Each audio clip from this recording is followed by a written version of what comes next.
Welcome बच्चों। हमारा जो चैप्टर चल रहा था मैग्नेटिक मटेरियल्स, हमने उसकी थ्योरी कंप्लीट की है। हमारे टेक्स्ट बुक में जितने टॉपिक्स थे, ठीक है, वो हमने कंप्लीट किए।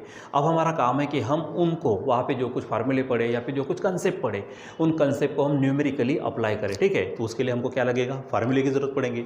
तो वो जितने भी उस थ्योरी में जो कंसेप्ट में हमारे पास फार्मूले, तो मैंने यहाँ पर लिखे हुए, इसकी एक बार फास्ट रिविज़न करते और फिर उसके बाद में रिविज़न यानी इसको एक बार पढ़ लेते, ताकि आपके दिमाग में भी पढ़ से इस चैप्टर में क्या क्या फार्मूले थे वो सब आप ध्यान में आ जाएंगे आपके, ठीक है।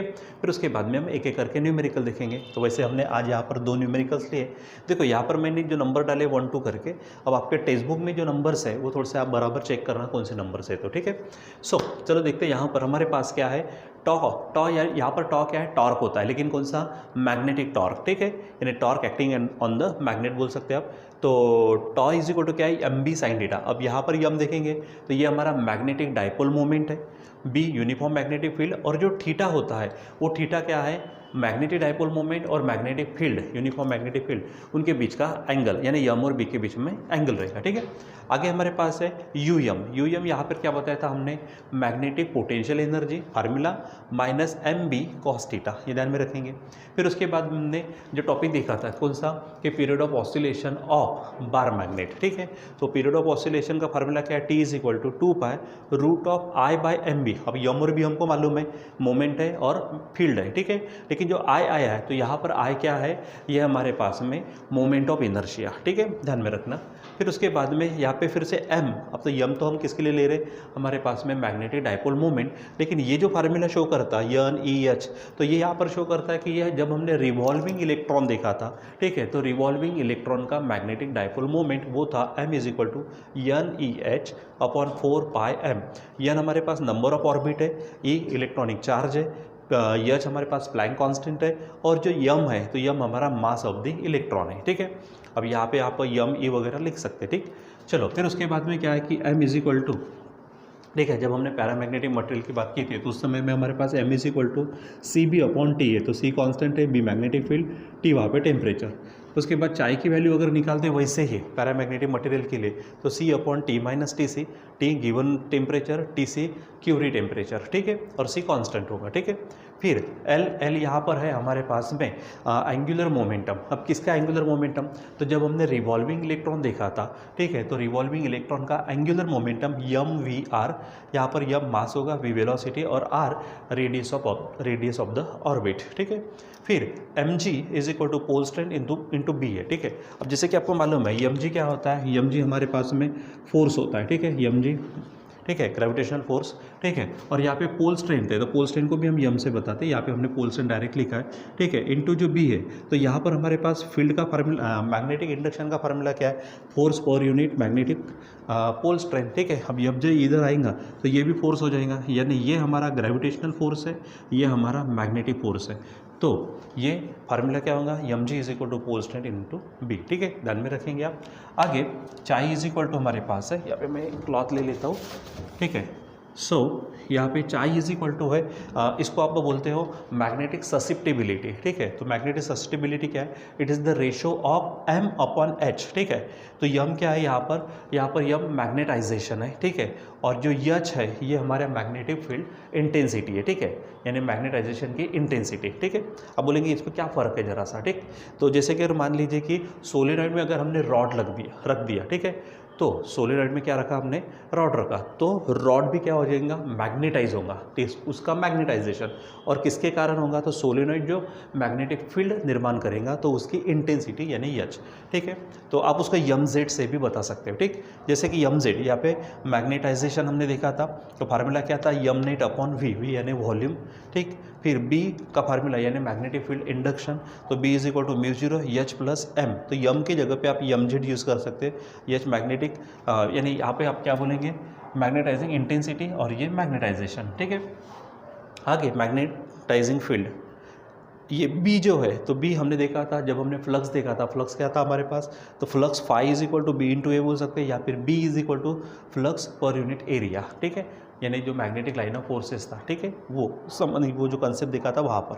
फिर म्यू आर जो हमारे पास में है, तो म्यू आर ये हमारी रिलेटिव परमेबिलिटी है जो चाय के 1 से ज़्यादा होती है, यानी 1 प्लस चाय। उसके बाद में ई ध्यान में रखो, ये 3/2 KT के, यहाँ पे बोल्ट्जमैन कांस्टेंट और यहाँ पे T होता है टेम्परेचर, ठीक है। उसके बाद में कुछ जो डायरेक्ट वैल्यू आप रख सकेंगे, वो डायरेक्ट वैल्यू के लिए 1/4 पाई इंटू 10⁻⁻⁷। अब बोलेंगे ये क्या चीज़ है, ठीक है, तो ये हमारे पास म्यू 0 है, यानी परमेबिलिटी ऑफ वैक्यूम, ठीक है। तो म्यू 0 की वैल्यू रखते हैं ना परमेबिलिटी, तो mu 0 is equal to 4 pi into 10⁻⁷, ठीक है। तो वहाँ पे 4 पाई तो ठीक है, क्योंकि पाई की वैल्यू हमारे पास क्या है, पाई की वैल्यू 3.14 लेते हैं या फिर 142 लेते हैं, ठीक है। 4 से मल्टीप्लाई कर दो, तो सिंपली अगर 4 पाई की बात करेंगे तो 12.56 लेते या फिर 567 या फिर 57 आप ले सकते, ठीक है। लेकिन अगर उसका रेसिप्रोकल करते हो किसका, 4 पाई इंटू 10⁻⁷ का, तो उसकी वैल्यू करीबन जो आती है वो 795 करीबन इतनी वैल्यू देते हैं। तो आप इसको यानी रखेंगे, फिर सॉल्व करके देखेंगे, उससे अच्छा कि अगर आप डायरेक्ट रखेंगे तो भी चल जाएगा। यानी ध्यान में रखेंगे 1/4 पाई इंटू 10⁻⁷ की वैल्यू नियरली कितनी लेंगे, 795,774, और 4 पाई की वैल्यू डायरेक्ट रख देंगे आप 12.56, ठीक है। यानी आपको थोड़ा सा आसान हो जाएगा सॉल्व करने के लिए, ठीक है। तो चलो इन फार्मूले का हमको इस्तेमाल करके क्या करना है, न्यूमेरिकल को एक एक करके सॉल्व करना है। तो देखते हैं हमारा पहला क्वेश्चन जो है हमारे पास, देखो क्या कहा उन्होंने, when plate of magnetic material, ठीक है, क्या कहा, when plate of magnetic material of size, ठीक है, ये देखो 10/0.5 बाय ये दिया। तो जब ये ऐसा देता है ना, तो जनरली क्या होता है, लेंथ, ब्रेथ और हाइट या फिर थिकनेस आप बोल सकते हैं। तो ये एक क्या होता है, जो मटेरियल है उसका वॉल्यूम, ठीक है। अच्छा, सबसे पहले जब हम न्यूमेरिकल सॉल्व करते हैं तो बच्चों दिमाग में ये लाओ कि न्यूमेरिकल सॉल्व करने के लिए सबसे पहले क्या करते हैं, जो गिवन मटेरियल है, गिवन डेटा, उसको निकालो, फिर जो क्वेश्चन पूछा है वो चीज़, और उनको रिलेट करने के लिए, आपस में रिलेट करने के लिए जो भी फार्मूला होगा, जो कंसेप्ट होंगे वो, ठीक है। फिर उसके बाद फार्मूला लगा दीजिए वहाँ पर। फार्मूला लगा देने के बाद में क्या होगा, फिर आपको वहाँ पे वैल्यू पुटिंग करनी पड़ेगी। वैल्यू पुट करने के बाद में आपको कैलकुलेशन करना पड़ेगा। कभी कभी कैलकुलेशन सिंपल रहता, कभी कभी कॉम्प्लिकेटेड रहता, तो कॉम्प्लिकेटेड कैलकुलेशन के लिए आप लॉग का इस्तेमाल कर सकते, ठीक है। सो वो सब चीज़ें यूज़ करेंगे यहाँ पर हम। तो चलो पहले हम गिवन मटेरियल लिख देते, यानी गिवन डेटा लिखते, ठीक है। तो देखो क्या कहा, तो when plate of magnetic material of size इतना दिया, यानी ये वॉल्यूम हो गया, तो मैं यहाँ पे V इज इक्वल टू लिख देता हूँ। V इज इक्वल टू क्या है, 10 centimetre bye 0.5 centimetre bye 0.2 centimetre, ठीक है। अगर आप इसको क्या कर लेते हैं, अच्छे से कन्वर्ट अगर कर लेते हो तो यहाँ पर क्या हो जाएगा, ये वॉल्यूम हो गया, ठीक है। अब सेंटीमीटर सेंटीमीटर सेंटीमीटर है, ठीक है। अब यहाँ पर अगर आप सिंपली क्या 10 इंटू 5 टू ज़ा, ठीक है, यानी सिंपल है 10 5 ज़ा क्या हो जाएगा 50 टू ज़ा 100। अगर हम यहाँ पर बात करते हैं तो क्या हो जाएगा 100। देखो 10 5 ज़ा 50 टू ज़ा 100, लेकिन अब पॉइंट चेक करते हैं तो यहाँ पर है 1 डिजिट के बाद 1 डिजिट के बाद, ठीक है। तो 1 डिजिट के बाद है 2 डिजिट हो गया, यानी यहाँ पर आ गया, ठीक है। यानी सिंपली 1 ही हमारा आंसर हो गया, ठीक है। लेकिन बात करेंगे तो यहाँ पे सेंटीमीटर क्यूब हो जाएगा, सेंटीमीटर क्यूब होगा, ठीक है। लेकिन हम तो काम किस में करेंगे, हम काम करेंगे मीटर में, ठीक है। तो आपको मालूम है सेंटीमीटर का मीटर में जाएंगे तो 10⁻⁻ क्या होता है -2, ठीक है। और उसका क्यूब यानी ये बन जाएगा 10⁻⁻6 मीटर क्यूब में, ठीक है। आप डायरेक्ट कर सकते हो, फिर से कह रहा हूँ 10, देखो पहले हम मल्टीप्लाई करते हैं, 10 5 ज़ा 50 50 टू ज़ा 100 कर दिया, ठीक है। उसके बाद में यहाँ 1 डिजिट के बाद पॉइंट, 1 डिजिट के पॉइंट, यानी 2 डिजिट के बाद पॉइंट यहाँ पर हो गया हमारा, ठीक है। यानी यहाँ पे सिंपली कौन बच गया 1, तो 1 सेंटीमीटर क्यूब, हम उसको कन्वर्ट करेंगे मीटर क्यूब में। सेंटीमीटर से मीटर में जाएंगे तो क्या हो जाएगा 10⁻⁻2, उसका क्यूब करेंगे तो 10⁻⁻6, ठीक है। तो 1 इंटू 10⁻⁻6 मतलब सिंपली 10⁻⁻6, लेकिन मीटर क्यूब में लिखेंगे आप, ठीक है। तो डायरेक्ट यहाँ पर लिख देते 10⁻⁻6 मीटर क्यूब, ठीक है। अब डायरेक्ट इसका काम करेंगे, ठीक है।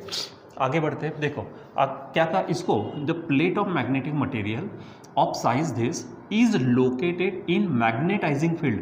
देखो ये जो मैग्नेटाइजिंग फील्ड होती है बच्चों, ठीक है, मैग्नेटाइजिंग फील्ड जो इस प्लेट को मैग्नेटाइज करेंगे, ठीक है। तो मैग्नेटाइज करना यानी उसमें क्या होना कि मैग्नेटिक मोमेंट जनरेट होता, ठीक है। तो ये मैग्नेटाइजिंग फील्ड की इंटेंसिटी है, ठीक है, जो क्या है हमारे पास 0.5 इंटू 10⁴ जैसे मैंने यहाँ पे कहा था ना, ठीक है, कि यच और यम जो है, तो यम मैग्नेटाइज होना, उसमें मैग्नेटिक मोमेंट आना, नेट मैग्नेटिक मोमेंट, ठीक है, और उसमें यच क्या है, मैग्नेटाइजिंग फील्ड इंटेंसिटी।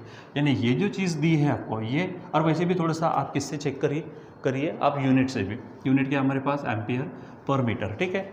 तो यहाँ पर आप क्या करेंगे, लिखेंगे H इज इक्वल टू क्या दिया है 0.5 इंटू 10⁴ एम्पियर मीटर इनवर्स या फिर एम्पियर पर मीटर, ठीक है, ऐसा बोल सकते हैं। आगे देन क्या होता है मैग्नेटिक मोमेंट। मैग्नेटिक मोमेंट को आप किससे बताते हो, m से बताते हो, ठीक है, कितना 5 ampere metre square, 5 ampere metre square. आप ऐसा लिखेंगे यहाँ पर, उसका यूनिट वगैरह भी लिखना है, लिखा, ठीक है। इज इंड्यूस इन इट यानी उसमें उतना मैग्नेटिक मोमेंट जनरेट होता। देखो एक मटेरियल है, मैग्नेटिक मटेरियल, आपने किस में रख दिया उसको, मैग्नेटाइजिंग फील्ड में रखा, तो वो भी खुद क्या हो जाएगा। जैसे मैंने कहा ना, सोलेनोइड के अंदर अगर मैग्नेटिक प्लेट अगर रख दी, सॉरी ये हमारे पास जो मटेरियल, कौन सा मैग्नेटिक मटेरियल जो प्लेट के फॉर्म में उसको रख दिया, तो वो भी मैग्नेटाइज होंगे, ठीक है। तो उसमें मैग्नेटाइजेशन होगा, मतलब मैग्नेटिक मोमेंट जनरेट होगा। कितना इंड्यूस होता है उसमें 5 एम्पियर मीटर स्क्वायर, ठीक है। अब आगे क्या कहा उसने, find magnetic induction in the rod, यानी रॉड में कितनी मैग्नेटिक फील्ड जनरेट हुई, यानी मैग्नेटिक इंडक्शन यानी आपको निकालना है बी, ये हमारा क्वेश्चन मार्क, ठीक है। तो चलो हमको यहाँ पर क्या निकालना है, बी निकालना है। अब बी निकालने के लिए काम करते हैं, तो हमारे पास जो फार्मूला है बच्चों, ठीक है, अगर आप देखेंगे तो B is equal to formula क्या है μ0, ठीक है, H प्लस M, ये हमारे पास फार्मूला है। देखो ना यहाँ पे कई मैंने लिखा है, ये है हमारे पास B is equal to μ0 H plus M या फिर M प्लस H, ठीक है।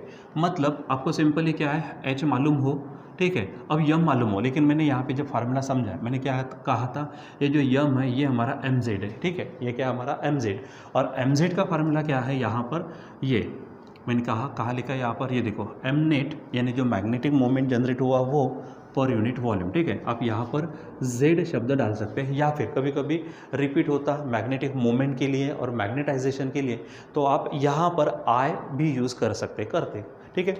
तो ये आप ध्यान में रखेंगे। तो पहले आपको क्या निकालना पड़ेगा, mz निकालना पड़ेगा। mz का फार्मूला क्या है, यम अपॉन वी, यानी यम नेट अपॉन वी, तो यम हमको दिया है, वी भी दिया है, तो पहले हम क्या कर लेते, mz निकालते, ठीक है। वी हैव mz, ठीक है, mz इज इक्वल टू क्या होगा, यम नेट अपॉन वी, ठीक है। तो यम कितना है हमारे पास 5 है, इन अपॉन वी देखो कितना है, इट इज़ 10⁻⁻⁶, यानी ये बन जाएगा 5, ठीक है, 5 इंटू 10⁻, ये बनेगा 6, ठीक है, इतना बन जाएगा। आप इसका यूनिट ध्यान में रखेंगे, एम्पियर मीटर इनवर्स, ठीक है, ये ध्यान में रखेंगे।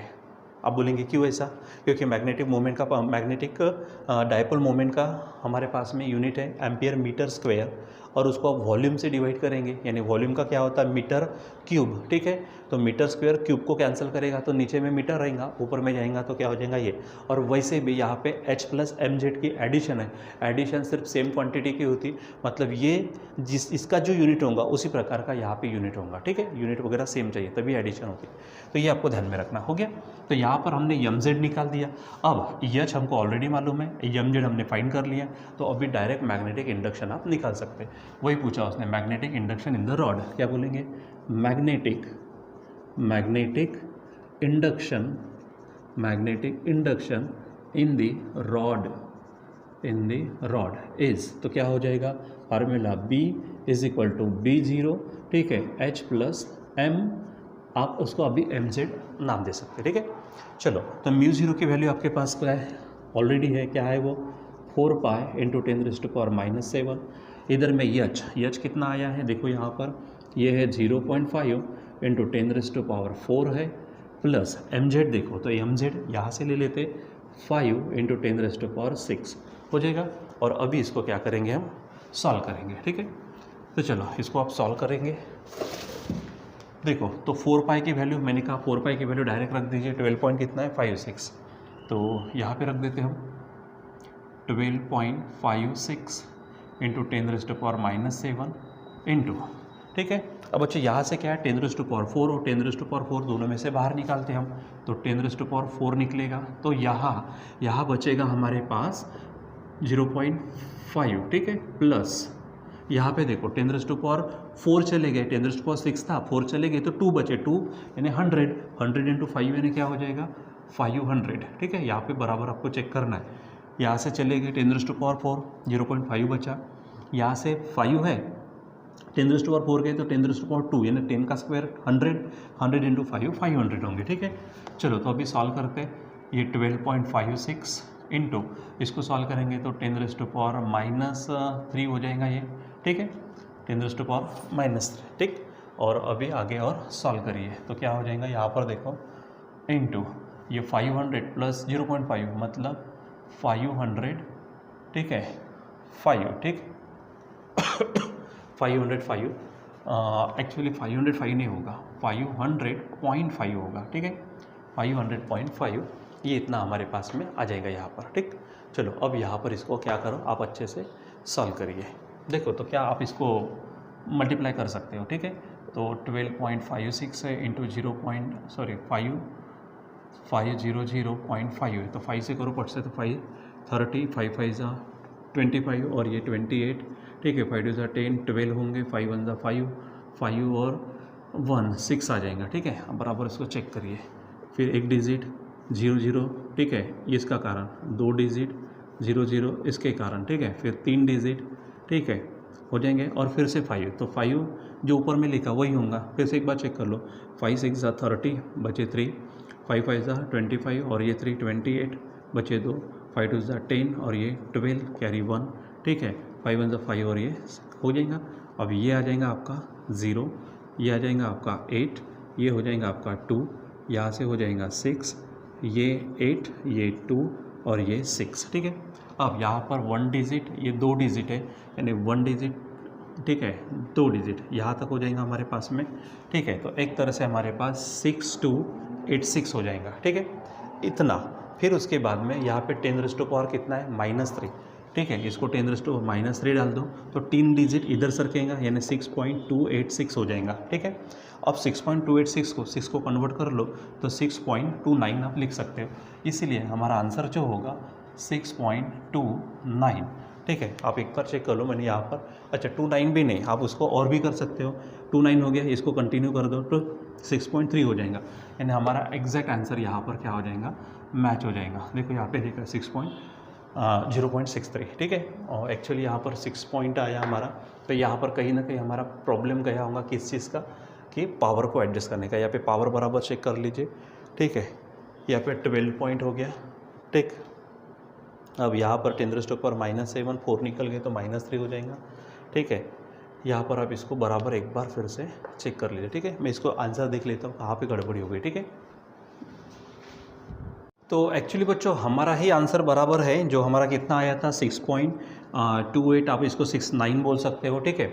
अच्छा इसको कन्वर्ट करेंगे तो ठीक है 6.3 ले सकते, लेकिन यहाँ पर जो टेक्स्ट बुक में आंसर दिया है वो टेक्स्ट बुक का आंसर वहाँ पर अपने जो भी डेटा दिया उसके अनुसार देखा जाए तो वो रॉन्ग है, ठीक है। तो यहाँ पर मैं इसको करेक्ट कर लेता हूँ, आप 6.3 लिख सकते हो, क्योंकि वैसे भी 6.29 बोलो या फिर 6.286 को कन्वर्ट करके आप 6.3 लिख सकते हो, ठीक है। लेकिन 0.63 वो तो यहाँ पर है ही नहीं। तो यहाँ पर प्लीज़ आपको क्या करना है, ये जो टेक्स्ट बुक का आंसर वहाँ पर दिया है उसकी वैल्यू को आपको करेक्ट करना है, और वो वैल्यू हो जाएंगे यहाँ पर एक्चुअली 6.29 रखें तो बहुत ही अच्छा, वैसे भी हमारी ये वैल्यू आई है, ठीक है। तो यहीं पर हम क्या कर लेते हैं, तो आपको ध्यान में क्या रखना है, जो टेक्स्ट बुक में वैल्यू है वो रॉन्ग है, गिवन डेटा के अनुसार बात करें तो, ठीक है। तो उसको आपको करेक्ट करना है। तो ये वैल्यू आती है हमारी 6.29, ठीक है, या फिर टेक्स्ट बुक में जैसा 0.634 दिया है, ठीक है। तो 0 पॉइंट तो है ही नहीं, पॉइंट उधर चाहिए था 6.34, तो 6.3 तो यहाँ पे आप कर ही सकते हो, ठीक है। और क्या बोला था उसने, मैग्नेटिक फील्ड, तो मैग्नेटिक फील्ड इंडक्शन यानी मैग्नेटिक इंडक्शन जिसका यूनिट होगा हमारे पास में वेबर पर मीटर स्क्वेयर, ठीक है। तो यहाँ पर ये हमारे पास B है, ठीक है, जो उन्होंने पूछा था, इस तरह से वो आएगा। अब बच्चों क्या होता है, कभी कभी हम यहाँ पे पढ़ा देते, ठीक है, कभी मैच अगर नहीं हो गया, ठीक है, एक आधी चीज़ हमारी तरफ से गड़बड़ हो गई तो बात अलग है, लेकिन अगर यहाँ पे हम प्रॉब्लम को सॉल्व करें और वहाँ पर टेक्स्ट बुक में ही अगर आंसर कम ज़्यादा दिया तो फिर हमको भी टेंशन आ जाती है कि हमने यहाँ पर कहाँ पे रॉन्ग किया, ठीक है, क्योंकि अगर गलती हो गई तो गलती को स्वीकार करने के लिए कोई बड़ी बात नहीं है, ठीक है, लेकिन अगर टेक्स्ट बुक में दिया तो फिर हम जैसों की वाट लग जाती है। चलो देखो क्वेश्चन नंबर 2 हमारे पास है, तो यहाँ हमारे पास क्वेश्चन 2 देखते। अब पॉसिबली क्योंकि 2-3 क्वेश्चन पूछे तो हो सकता कि हमें जगह की ज़रूरत पड़े, तो पॉसिबली हम यहाँ से इसको क्या कर देंगे, मिटा देंगे, और डायरेक्ट होता है तो कोई बात नहीं। देखो क्या कहा उसने, हम हेडिंग दे देते यहाँ पर गिवन डेटा, ठीक है, तो क्या कहा उन्होंने, देखो यहाँ पर rod of magnetic material of cross section ये दिया है 0.25 सेंटीमीटर स्क्वायर, यानी ये हमारा एरिया हो जाएगा, यानी हम लिखते हैं एरिया कितना दिया है 0.25 सेंटीमीटर स्क्वायर। इसको भी कन्वर्ट कर लेते हैं क्योंकि आपको मालूम है सेंटीमीटर, देखो सेंटीमीटर से मीटर में जाएंगे तो 10⁻⁻², स्क्वायर है, ठीक है, तो ये बन जाएगा 10⁻⁴, ठीक है, तो 10⁻⁴ से क्या कर दीजिए, मल्टीप्लाई कर दीजिए, ठीक है। और अगर पॉइंट को अगर उधर सरका देते यानी 25 लिखते तो यहाँ पे 10⁻² होगा और ये -4 यानी लिखने में आ जाएगा 25 × 10⁻⁻6 मीटर स्क्वायर, ऐसा आप कन्वर्ट कर सकते हैं। यानी 0.25 को 25 बनाया 10⁻⁻², सेंटीमीटर स्क्वायर से मीटर स्क्वायर में गए 10⁻⁻4, कंबाइन करके 10⁻⁻6, ठीक है। आगे बढ़ते हैं, is located in 4000 ampere per metre, ठीक है, यानी ये हमारी एच होगी, इसके पहले भी हमने लिखा हुआ है, देखो एच एम्पियर मीटर इनवर्स का फार्मूला, यहाँ पर कितना दिया उन्होंने 4000, हम लिख देते तो 4000 इतनी इंटेंसिटी है एम्पियर मीटर इनवर्स, ठीक है। अब आगे क्या कहा, magnetizing field magnetic flux passing through it, अब उसमें से जो फ्लक्स जा रहा तो मैग्नेटिक फ्लक्स किससे बताते हैं हम, फाई से, कितना दिया है 25 × 10⁻⁻6, हम लिखेंगे 25 × 10⁻⁻6 लिखेंगे, 25 × 10⁻⁻6 इतना वेबर होगा, ठीक है। आगे क्या कहा, फाइंड आउट, ठीक है, ये 3 पैरामीटर्स हमको निकालने हैं जिनकी वैल्यूज रेड में हमने लिखे हुए, चलो देखते हैं यहाँ पर मैच होती। तो रिलेटिव परमेबिलिटी, अब आपको मालूम है रिलेटिव परमेबिलिटी यानी μr, फार्मूला क्या है 1 + चाय, ठीक है, हमने लिखा हुआ है, ये देखो यहाँ पर, यानी हमको पहले चाय निकालना पड़ेगा, फिर मैग्नेटिक ससेप्टिबिलिटी है, यानी खुद मैग्नेटिक ससेप्टिबिलिटी का फार्मूला, तो m/h ये निकालना पड़ेगा, तो यहाँ पर m/h है, तो यहाँ पे m/h निकालते हैं, चलो और देखना है, चाय निकलेगा तो μr मिल जाएगा। आगे क्या है, मैग्नेटाइजेशन ऑफ रॉड, ठीक है, मैग्नेटाइजेशन ऑफ रॉड निकालना है, यानी mz निकालना है, यानी आपको क्या निकालना है mz, ठीक है। तो mz का फार्मूला आपके पास mz का फार्मूला 2 तरीके से, कौन सा, तो mz = mnet/v, v यानी वॉल्यूम, लेकिन बात क्या है कि वॉल्यूम हमको दिया नहीं, एरिया दिया सिर्फ, ठीक है। अच्छा, mnet यानी मैग्नेटिक डाइपोल मोमेंट भी नहीं दिया, तो फिर दूसरा तरीका कौन सा है हमारे पास में कि b = μ0 h + mz यहाँ से, ठीक है, मैंने यहाँ पे mz लिख देता हूँ, ठीक है। तो आप इस फार्मूले का इस्तेमाल करके आप क्या निकालेंगे mz, ठीक है, mz हो जाएगा, तो mz यहाँ पर चाय को आप क्या कर लीजिए mz से ही बता दीजिए, ठीक है। मैं यहाँ पर थोड़ा सा और इसको करेक्ट कर देता हूँ, ठीक है, mz, ठीक है, यानी कन्फ्यूज़न निर्माण नहीं होगा। तो चाय निकालने के लिए mz/h, तो mz के लिए हमारे पास यहाँ से चलेगा, तो यहाँ पे क्या है b = μ0 h mz, तो μ0 वो तो वैल्यू रखेंगे, b अब b नहीं है हमारे पास, तो सबसे पहले हमको क्या निकालना पड़ेगा, b भी निकालना पड़ेगा, b के बाद में mz होगा, यानी b के बाद ये, इसके बाद ये, इसके बाद ये, ऐसा हम काम करेंगे। अब b का फार्मूला क्या है, तो b का फार्मूला हमने ऑलरेडी पढ़ा हुआ है, तो हमारे पास b क्या होता है, एक्चुअली हमारे पास में यूनिट देखो यहाँ पे मैंने लिखा था, ठीक है, ये b निकाला वेबर पर मीटर, अब वेबर का मतलब क्या है कि फाई यानी वो फ्लक्स हो जाएगा पर मीटर स्क्वायर यानी एरिया का है, यानी एरिया भी हमको दिया हुआ है, यानी अब हम सबसे पहले बी को निकालेंगे। देखो मैंने कहा था स्टार्टिंग में, जो चीज़ें दी है और जो चीज़ें पूछी है उसको आपस में रिलेट करने के लिए फार्मूला कंसेप्ट को आपको देखना पड़ेगा।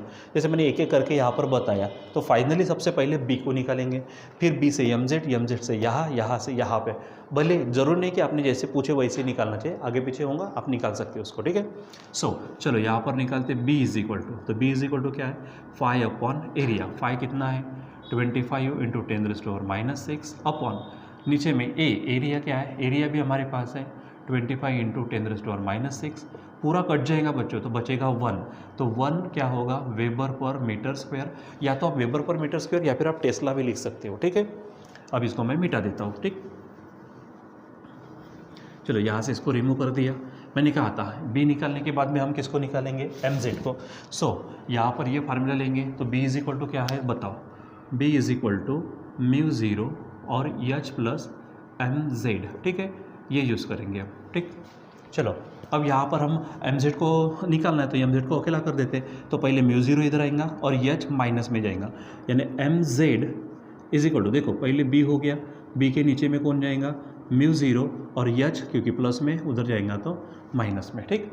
चलो इसको सॉल्व करते हैं, तो ये देखो ये b कितना है, तो b हमारे पास आया है 1 अपॉन म्यू ज़ीरो, तो म्यू ज़ीरो है हमारे पास क्या 4 पाई इंटू 10⁻⁻⁷ माइनस h कितना दिया हुआ है, ये है 4000, ठीक हो जाएगा। सॉल्व करते हैं इसको, तो देखो बच्चों यहाँ पर देखो 1/4 पाई इंटू 10⁻⁻⁷ की मैंने डायरेक्ट वैल्यू आपको बताई थी, कौन सी 795,774, ठीक है। लिख दीजिए यहाँ पर, डायरेक्ट लिख दीजिए इसकी वैल्यू 795,774 माइनस इसमें से आप 4000 को माइनस कर दीजिए, ठीक है। एक एक काम करें, देखो 1 2 3 0 है, 1 2 3 यानी 7 7 4 आ गया, 5 में से 4 जाएगा 1, यहाँ पर 9 और ये 7 हो जाएगा। तो ये हो गया आपका कौन सा mz, इसको अगर पॉइंट में करना है तो कर लो आप, ठीक है। यानी क्या हो जाएगा 1 2 3 4 5, तो 7.9, ठीक है।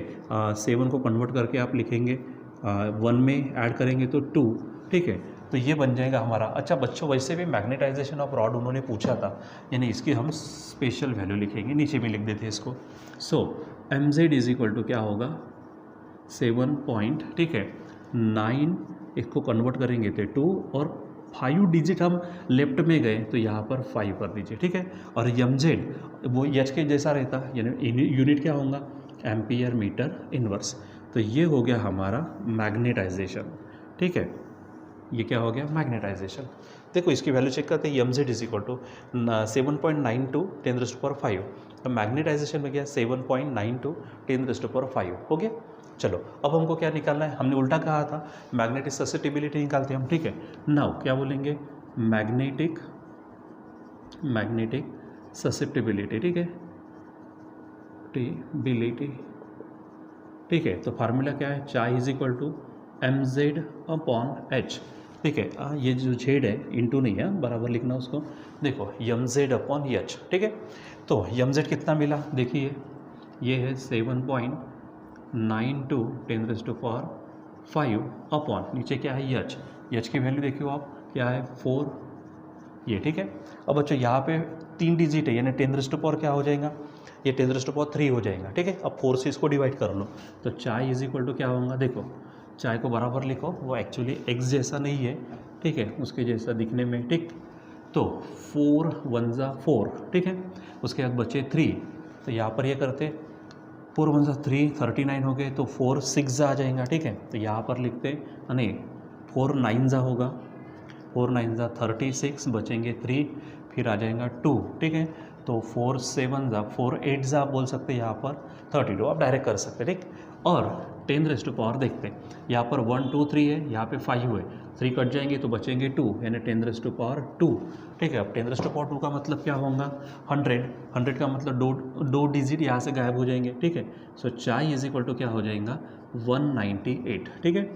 तो बच्चों इस प्रकार से आप यहाँ पर चाय को निकालेंगे, यानी मैग्नेटिक ससेप्टिबिलिटी। ये हमारा मैग्नेटाइजेशन है, ठीक है, ये हमारा क्या है मैग्नेटाइजेशन, ठीक। तो यहाँ पर आपको अगर हेडिंग देनी है, सो हेडिंग दे दीजिए, यहाँ पे क्या पूछा था उसने, magnetization of rod, magnetization of rod, ठीक है। तो मैग्नेटाइजेशन ऑफ रॉड इस तरह से हमने कर दिया। अब हमको एक पूछा कौन सा, रिलेटिव परमेबिलिटी यानी म्यू आर का मतलब 1 प्लस चाय, कि यहाँ पे लिखा है, ठीक है, म्यू आर 1 प्लस चाय, ठीक है। सो नाउ रिलेटिव परमेबिलिटी,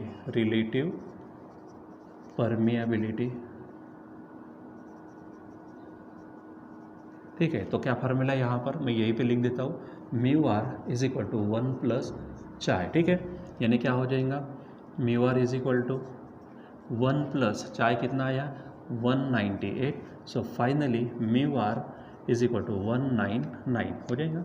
तो ये इस तरह से ध्यान में रखना, ठीक है। अच्छा, ये प्योर रेशो होने के कारण इनके यूनिट नहीं रहेंगे। तो बच्चों यहाँ पर इस तरह से हमको क्या करना होता है, सॉल्व करना होता है, ठीक है, कि यानी जो भी दिया है उनको बराबर यूज़ करेंगे फार्मूला उसके लिए, ठीक है। जो जो पूछा है वो वैल्यू वगैरह वहाँ पे बराबर लेंगे, कैलकुलेशन बराबर करेंगे, ठीक है। और थोड़े से आंसर्स जो हमारे टेक्स्ट बुक में कभी कभी हो सकता है कि नई प्रिंट होने के कारण यानी न्यू प्रिंटिंग के कारण थोड़े से प्रॉब्लम्स आ सकते हैं, तो उसको बराबर आप चेक करें, ठीक है। तो बच्चों ये फार्मूले हैं, ये उसके बाद में 2 प्रॉब्लम्स हम अभी यहाँ पे पढ़े, उसके बाद में और भी हम कंटिन्यू करेंगे बाद में, ठीक है। तो आप बराबर इसकी प्रैक्टिस करते रहिए, और जितने भी प्रॉब्लम्स वहाँ पर अभी है, न्यूमेरिकल्स वहाँ पर है, पहले कोशिश करो कि आप खुद होकर सॉल्व करने की, ठीक है। बाकी हम यहाँ पे तो लेते ही है, ठीक है। यानी वहाँ पर अगर कुछ डाउट्स वगैरह आ गए तो वो पूरा यहाँ पे क्लियर हो जाता, ठीक है। और अगर ऑलरेडी आपको पूरा का पूरा आ जाएगा, ठीक है, तो वहाँ पर टैली करने के लिए हो जाता, ठीक है।